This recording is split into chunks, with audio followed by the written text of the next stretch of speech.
everybody, welcome back to Dancing with Fatherhood. I'm Justin. So this is going to be the last video in my memoir series. This video is all about the breakup. I was referencing when my ex broke up with me for the first time. It was not long after that she got pregnant. That played a lot of influence in things. My ex really was not sure if she wanted to be with me. I could tell, and I knew that. But she really wasn't, and I think as the situation grew, as time passed in this pregnancy, I think for her, reality probably kicked in that we're in this thing forever together. And clearly she didn't like that. That wasn't sitting well with her. But that's something that I found out later. I think that I knew signs that she was not into me. But the way I looked at it is that we had many years together, and now we're in a totally different type of relationship, being parents, and we're sharing a child. So, I think for me, I'm more on the optimistic side of things all the time. Although I knew that this was going downhill pretty fast, I just had hope, because I figured that since it was a different type of relationship and we're like new people now, we could try to make things work, try to see what happens and try to do the right thing. Just, pick up the pieces wherever you are and just try to put it all back together. That's what I was thinking. I started noticing a lot of signs. This is Dancing with Fatherhood, so we're going to talk about it. As I said before on this channel, we're going to talk about the stuff that is a little uncomfortable. I'm going to talk about it because I think I should. So anyway, there were some signs that I noticed that I think was making the relationship go downhill. And I know some of these signs might seem like obvious signs, and they were obvious signs to me, but I was just determined to try to make things work. Being that we have a kid and everything, you can't just walk away from that, to me. And I wanted to try to make our relationship work, since she wanted to be back with me after she dumped me. So I was like, let's try to make it work. We discussed marriage many times, but with the whole pregnancy thing, that just went out of the window. I knew that, and that's fine, but in the back of my mind, I knew some of the signs were not as obvious. I know she was going through sickness type things and motherhood type situations with her body and hormones and things like that. I was hoping that was the extent of it. And then I was hoping that it was all postpartum. It was some postpartum. I'm not a medical professional, but in my personal opinion, I don't think it was all postpartum. I think she had some deeper underlying issues that I did not realize at the time. I didn't realize the severity of them. She was very sad about a lot of things. She seemed hopeless, and that was very hurtful, because it doesn't feel good when you're in a situation with somebody who decides that she wants to move forward with this pregnancy. She wants to keep it and try to work things out, but her actions are way different from what she's telling you, and she just looks lost and hopeless, knowing that I'm someone who wants to try to make it. So that was a sign, was like some of her emotions. So she wasn't eating as much. And let's talk about a big sign that, I can't believe I'm talking about this, but I feel like I should talk about it. But sex, the lack of sex. There was like hardly any sex. Now I'm not gonna get too deep with her and sex, but I'm mentioning it because this was a sign that I noticed, but I tried to ignore. But Well, I've learned, a lot of people were telling me, like, well, shoot, your girl's pregnant, like, sex all day, like, you gotta have fun, just, but that's what I wanted, just, like, straight up party time, like, get lit, backflips all up in it, everything, you know what I'm saying, like, but that didn't happen. We had some moments throughout that 9 months, but nothing like what I was anticipating, nothing like what a lot of my friends and female friends, like female mothers, they would tell me about, like, the fun. That didn't really happen. That did not happen. I try not to be too, like, judgmental about that. Every woman's body is different and her anatomy, whatever, is different through pregnancy. I noticed there was some emotional disconnect that I just could not see during that time after pregnancy. I thought that, okay, surely, thank God, like, she's let it go, she's had the child, like, let's get it. No, not once. Have not touched that woman since before my child was born, and my child is about to be 5. So yeah, in the X department, sexually, drought, like dry, desert. That was also a huge sign, and me, like most guys, I like sex, I think we had a pretty healthy sex life. Maybe not, but also general depression. She just seemed to be down about a lot of things. She was nesting. I learned that there's this thing called nesting when women, like, have a baby and then they just sit and make a nest and just nurse and stuff. That was something that she just did because she was in my parents' house, and I talked about that a little bit in the last video. I had to edit this part real quick, but what I was trying to say was that I had an apartment. We had apartments coincidentally close together, and my lease was up. I didn't want to find an apartment so quickly, like being forced to find it and signing a lease, because we had to move out within 30 days because, like, the whole complex had to move out. She also lived close by. Her lease was up, so I was just like, yo, just come through, live at my parents' house with me briefly, just so we could figure it out, because I'm about to get back into college. You're about to be on maternity leave. We're probably going to be in over our heads on expenses.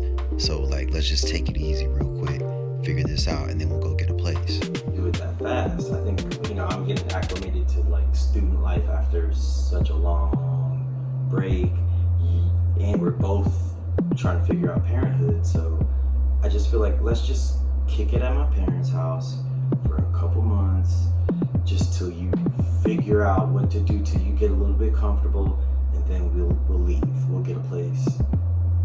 Of course, I don't want to have a grown woman in my parents' house trying to start a family, trying to play house. It's embarrassing. No, I don't want that. But it was just a temporary means to an end. That's how my family is. We're very welcoming in our family, and my parents know her. At that time, they, really like her. They love her. My mom took to her really quickly, although they didn't get along. More so, she didn't get along with my mom, but my mom's a hurricane. That's I can make a whole channel just for that lady. I love her though. They didn't really get along, so needless to say, I somehow got her, convinced her to move in. She was very reluctant about that. It was, she had we had some fun while she was there, but definitely she was very uncomfortable. And that's when I really began. After all the years we were together before that, it was that time. I tell you, when you live with somebody for the first time, you begin to see who that person really is. This situation with my ex, this is that, like, in real life all day. And I really got to see who she was. And okay. Yeah, she came, she lived with us. She did not like it. And, I didn't like it too. I was uncomfortable trying to figure out what schoolwork is, coming home to my daughter, seeing her mother just sad every day. She was doing the best she could. Let me not discredit her in any way. She was doing the best she could. She was doing the best that she could. So some of the things that I tried to do to help, to do whatever I could to make things work, was that, you know, every now and then I tried to take her out a little bit more. I would bring food for her since she was kind of bedridden. She wasn't, but it seemed like it was because she just didn't want to get away from nursing and just being a mother hen. Like literally, like you could just put like a hen costume on her. Like you could do more than just sit there with the baby. But what do I know? I'm a guy, right? Guys are dumb. So also we tried counseling as well for me, her, and Delaney. Delaney was an infant at the time, and the counselor could tell that I was trying to make things work and that she really needed to talk to my ex. Let's call her Jenny, by the way, because I don't want to keep calling her ex, and I don't want to talk about her, so I'm just going to do what I said in the other video and describe the persona of Jenny. So Jenny, okay? So Hey, Jenny. So yes, I went to counseling with Jenny, and the baby, and the counselor said that she probably needs to see Jenny by herself and not me, because she can tell that whatever's going on is within her, and it isn't something that I can control. Found out more things that she had an issue with about me in that session. She went to I think one session after that by herself, but then she stopped going. So I should have known that, that was a sign that she stopped going to the counseling. I tried to take her on a 5K. I remember as she was recovering. This was about 3 months after childbirth. She was moving around a little bit more. She was active. I was like, yo, you know what? You're good. You're healthy. Your body's snapping back. Like, let's go do something crazy. Let's go run a 5K. And so we ran a 5K. Both of us, it was our first time. And it was so much fun. Like, I did it. She did it. We both completed it. And we got these t-shirts. It was called Glow 5K, Glow something. Like, we had glow sticks and stuff. That was a nice day. That was very spontaneous, but it was a nice day. We ran this 5K. She was in a good mood. She was happy. She felt accomplished. Like, I was like, yeah. So we went home that night. I was trying to get some. I thought we was gonna get busy. I thought maybe this was the moment. No. Nothing happened. That wasn't good enough. Well, damn. I think like she was looking at me like, what are you doing? I'm like, wow. What else do I have to do? So yeah, I tried counseling. I tried getting in contact with her friends, trying to invite them over for dinner to make her feel comfortable. It was so much that I tried, and I finally realized that there wasn't really much that I could do. Things just started piling up, and it was around the time Delaney was about 6 months old. Jenny broke up with me, and I remember I was at work on a break, pacing in the parking lot because we were arguing about like other stuff. You know how it always is. Like, I can't even remember what we were arguing about, but it was like everyday type stuff. We were arguing about that, and she said something about like, I don't think we should be together. I can't remember what her words were. And then of course I was cocky and I was like, okay, so what? Were you trying to break up? Like, what are you trying to do? Like, what do you want to just tell me? Like, she broke up, took the baby, she moved back to her mom's house. So, it was, I think what was going on in her mind was that she already wasn't sure if she wanted to be with me after that first breakup. But then she asked me to try to work it out. She asked me, And so I'm like, okay, well, let's try, you know. But it seems as though she never really was there with me 100%. And it just sucks because, like, I've never broke up with her, ever. Like, I always wanted things to work. I was just hopeful that things would work. They did not. I think in her mind, she was probably like, oh shit, like, I got this guy's child, like, forever, and I didn't even want this nigga. Like, that's what I was thinking, honestly. I mean, that's what I feel like she was thinking the whole time, but I never wanted to, like, say that to her and, like, put that in her head, because it's probably already in her head. That sucks. That brings, you know, uncomfortable feelings, making me think like you wasted my time. And I'm sorry, but I'm gonna say it. That's how I felt. Okay? That's how I felt. I felt like she wasted my damn time. I felt like, why the heck did you even try to take me back in the first place? If you didn't want me, let my ass go. Look, with all due respect to Jenny, I know that that's not a nice thing to say, but honestly, that's a real honest feeling that I had at the time with what I was going through. So that's why I said it. I'm not trying to disrespect her in any kind of way, but people feel that way sometimes. That's how I felt back then. But we tried to work it out, got her pregnant. Here we are.